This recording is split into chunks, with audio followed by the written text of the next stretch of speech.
Hello. One of the topics in chemistry that's introduced very early on to students is metals and non-metals. Now it is very crucial for students to remember which elements are metals and which ones are non-metals, because this is going to impact them when they're learning the more difficult topics later on, where they need to know which ones are metals and non-metals. For example, chemical bonding.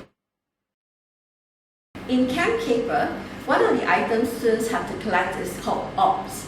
Now orbs actually represent atoms in the game, and if you look at it, there are two distinct shapes. Now that's because all elements are divided into two major categories, which is metals and non-metals. Now the third category is a smaller one. We will introduce it later on.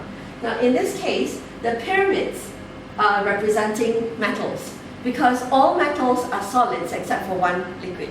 And because it is solid, the shape is there, and then it's a little angular because metals, we use it for cutting. Now for non-metals, the shape is the H shape with a very gaseous nature to it, because half the non-metals are gases, half are solids, again except for one liquid. Before introducing the topic of metals and non-metals to the students, what teachers have done is ask the students to go home, play the game, and collect as many orbs as they can. And at the same time, take note of the properties of the orbs. Now when they come to class, what teachers have done now is, first thing, ask them, how many shapes are there for the orbs? And students will immediately be able to tell you there are two distinct shapes, and then we go into the why. So then it's about the classification of elements, of metals and non-metals. Now and then, what the teachers now have to do is just tease out from the students what they know about metals and what they know about non-metals.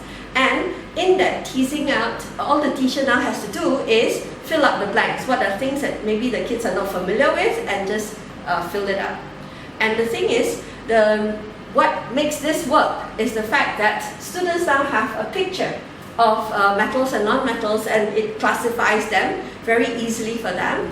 And the more orbs they collect, the more familiar they'll be with this. And this solves the problem of students not remembering. By the way, if you notice, there are two more properties in the design of the orbs. One of them is the number of bands, the other one is the color of the bands.